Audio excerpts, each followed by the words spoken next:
This week on State Champs Hangtime, Indiana, the boys' hoop season really starting to sizzle. We've got great matchups from various corners of the Hoosier State. Plus, Greg Rakestraw and special guest Jan Boser give you the skinny on the latest news from the Heartwood. Hangtime starts now.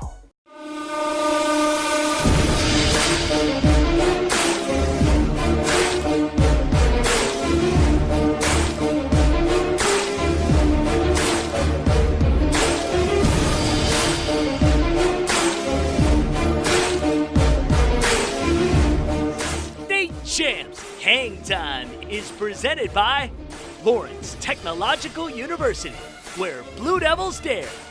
Also in partnership with the Indiana High School Athletic Association. What's up and welcome to another edition of Hangtime Indiana here on the State Champs Sports Network. My name is Lauren Plant, and for the next 25 minutes or so, it's all about high school boys basketball in the state of Indiana. All State Champs programming is presented by Lawrence Technological University. If you have college hoop dreams, Lawrence Tech would like to hear from you. That's right, you can recruit yourself. The Blue Devils compete in the NAIA's Wolverine Hoosier Athletic Conference.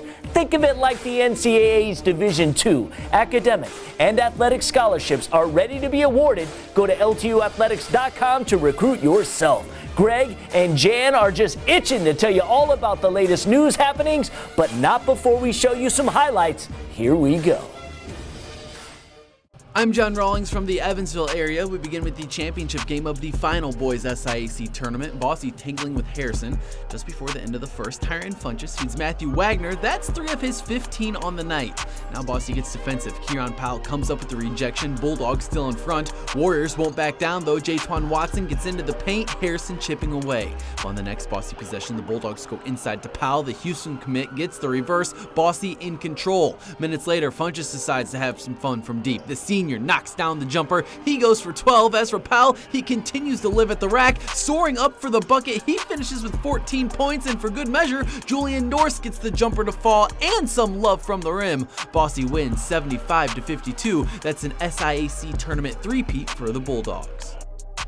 Staying on the boys' courts, Tecumseh takes on third-ranked Heritage Hills. First quarter, Patriots big man Blake Sisley spins and fires down low. Pat strike first on 2 of his 26. Tecumseh not backing down though. Tanner Toops flashes in the paint, converting the Braves' first basket under the rim, but they trail by 7. Heritage Hills getting it done defensively as well. Simon Sherry with the steal and the slam. Pats go on a 9-0 run, leading 18-2. He scores 23. Tecumseh still fighting back. Dustin DuPont with the fadeaway, but it is not enough to get back in it. Murray Becker drains 3. He goes for 22. Heritage Hills wins it 82-48. I'm Kevin Trozinski, and we got a top-ranked matchup as number 4 Brownsburg Bulldogs travel to take on number 6 ranked Fishers Tigers. Bulldogs came out of the gate hot. Connor Lucas gets a look from behind from the long line, and he won't miss. Brownsburg out to the early lead. Still in the first, and Fishers is closing in. Justin Long gonna get it under the basket and goes up for the layup and through contact to get the three-point play the hard way. Bulldogs were up 4 after the first, 17-13. And in the second, Lucas would stay red hot. Bulldogs pick up the tempo a bit, and he's open in the corner for another 3. As Brownsburg went into the break up, 24-17. Tigers would close the gap in the third though. Alex Zalagi gonna get an open look from the corner, and that pulled the Tigers within 7. But it would be the Bulldogs who pulled away in the final stages, and Lucas couldn't miss. He had 25 points on the night, including this one from way behind the arc. Off the inbound, Tailby Diallo gets the pass back at half court. He'll take it all the way himself, draws the contact, and finishes the play.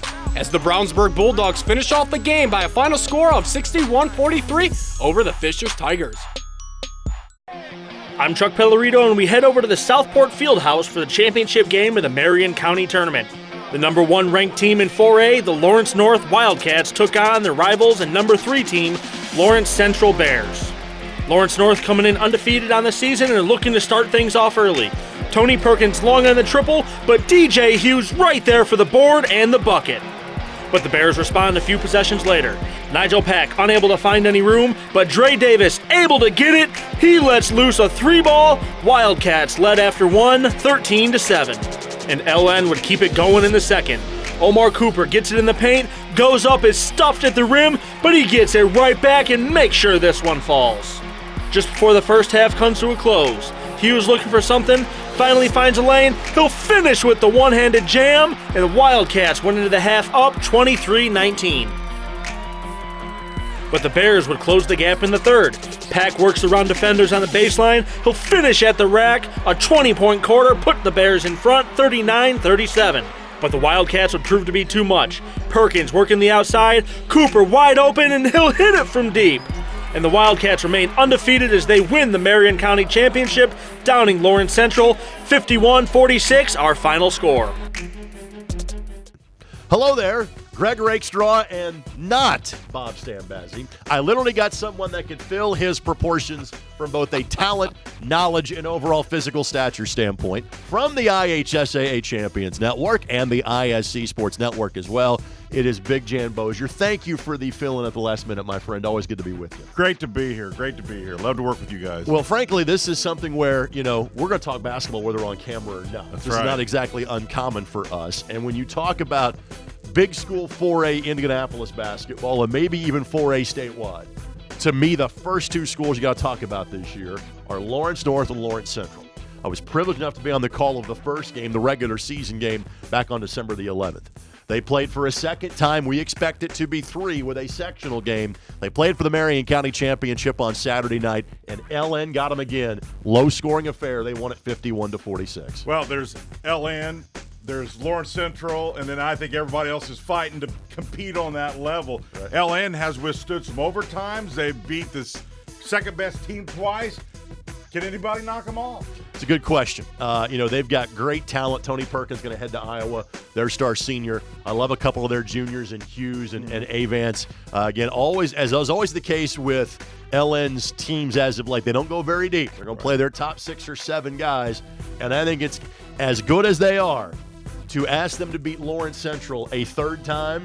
That is quite the haul, but it's still impressive. Anytime you win a Marion County Championship, and here's the amazing thing, Jan, LN had not won that title in over a decade. That's crazy to think about. Well, Lawrence Central's made a lot of noise the last couple of years, winning the sectionals, whatever. And I really like Lawrence Central. We had them in the Hall of Fame Classic. And if there's anybody who can beat LN, I think LC is tooled to do that. Of course, those two again in sectional number 10. That will be at Lawrence Central, by the way, that first week of March. Other great teams in that sectional. Warren Central, who has now lost 4 in a row, but again, a very quality team. Cathedral, I saw them last week beat Carmel in overtime. They're a part of that sectional. And Crispus Attucks makes the jump from 3 to 4A. We always talked about there's no way sectional 10 could get any better. Wrong. They added Attucks into that mix. That group is going to be crazy March 3rd through the 7th. Well, and LN has a target on their back. I mean, they've got to play A-plus basketball every night because when you're number one, everybody wants a piece of you. Let's talk one more game in kind of central Indiana. Okay. Let's talk about Fishers and Brownsburg because obviously we talk about LC and LN. We feel they're the two best teams in the MIC. Fishers and Brownsburg, I'm sure Westfield would have something to say about it. Hamilton Southeastern might as well. But it looks like Fishers and Brownsburg are the top 2 teams in the Hoosier Crossroads Conference. Brownsburg has only lost to LN, and that was a close game back in mid-December. Brownsburg dispatched of Fishers last week. Brownsburg is so athletic. They are so strong. They play so physical. Fishers having a great year, but I got to tell you, Brownsburg is a boatload to handle because of their physicality and their athleticism. They are a tough matchup. Again, they are a long team, and I think the issue, I haven't seen Brownsburg yet this year. I will see them later this coming season. They've always been able to guard you, and ever since Steve Lynch got there, their priority has been defense. The simple issue is, can they knock down enough shots to be able to get victories? And that's again, if they've remedied that issue, then Brownsburg's going to be a very tough outcome postseason time. I think they can. I've seen Brownsburg play, Greg. They have another gear. And if they play at that top gear, they can beat anybody. They have a tendency to not play to their potential. Thomas and Edmonds, the two guys to focus on for that Brownsburg team. So that's a look at the Indianapolis area 4A schools. Our next segment will be about 2 great hotbeds for small-town basketball at opposite ends of the state. What's up, Indiana? Janet Skalski here. Just letting you know that State Champs is committed to covering all high school sports. We have a brand new show dedicated to the girls' side of the hoops equation, as well as highlights in other sports such as swimming and wrestling. We call it the State Champs Winter Roundup, and it premieres every Friday at 5:30 p.m. Be sure to download our brand new State Champs app and check out our socials so you will never miss a minute. Hey guys, I want to tell you more about Lawrence Tech. Some of the most sought-after engineers in the country are Lawrence Technological University grads. Let's take the amazing world of industrial engineering. Thanks to a 2018 $75,000 donation by Siemens Corporation, the Industrial Engineering Laboratory houses more than $500,000 in industry-donated hardware and software, allowing LTU IE students to study everything from the human factor of production line fatigue to the optimal placement of robots, sensors, and parts bins on the factory floor. They are doing groundbreaking research, and you can be a part of it. Where do you start? By logging on to ltu.edu.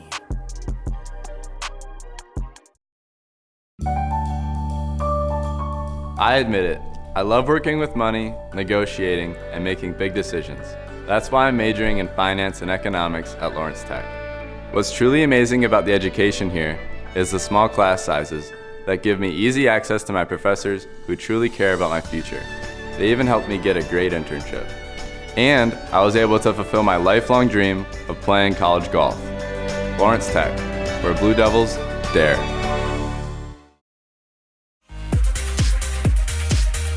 Welcome back to Hangtime, Indiana. Let's get back to the highlights. We begin with the tussle for Terre Haute. I'm Grant Pugh reporting from Terre Haute South, where it's Terre Haute South hosting Terre Haute North. Second quarter, Bryson Carpenter creating his own shot here. Count that one.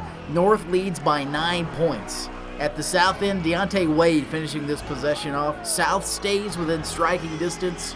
How about 2 minutes and change left until halftime? It's Mark Hankins going to the hoop for 2 more. North pushes the lead to 10. Nothing like a popsicle to cool you down before half as the South student sections enjoy some of those. Cordell Haynes says he will take one of those popsicles as well, plus a three-pointer. He sinks it, but South trails by the score of 35-23 at the break. What would Coach Maynard Lewis draw up in the second half? Third quarter, this was not it. Matt Gower for 3 for Uptown. They now lead by 25 points. The threes kept falling. Gower again. He also hit a 4-point play. North just pouring it on. Gower with 15 in the game.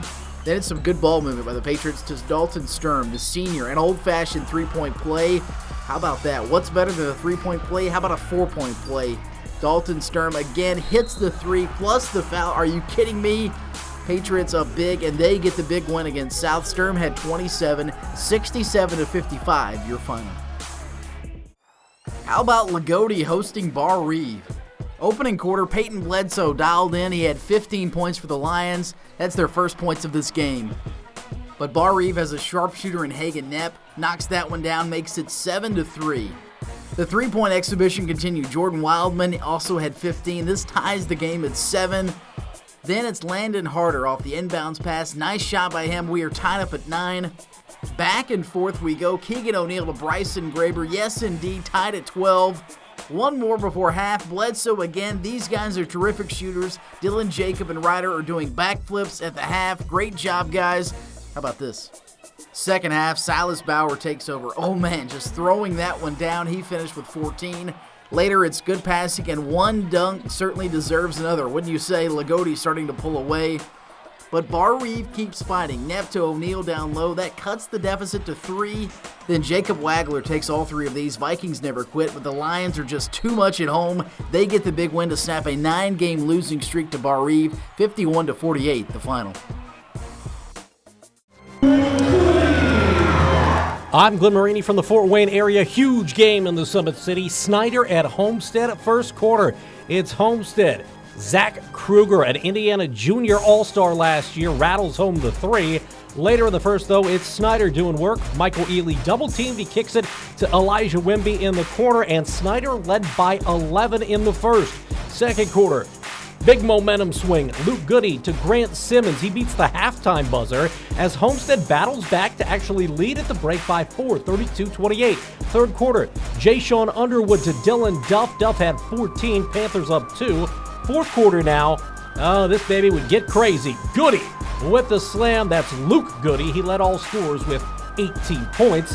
2.3 seconds left. Luke Goody with a free throw to put Homestead up by 2. Snyder one last chance. John Barnes Jr. from 3/4 court. Are you kidding me? Yeah, Barnes splashes it home. He had 15, none bigger than the 3 at the buzzer as Snyder wins it by 1, 53-52. Here's your game's hero, John Barnes Jr. and Snyder coach Jeremy Roush. It's crazy. I still can't believe it went in right now.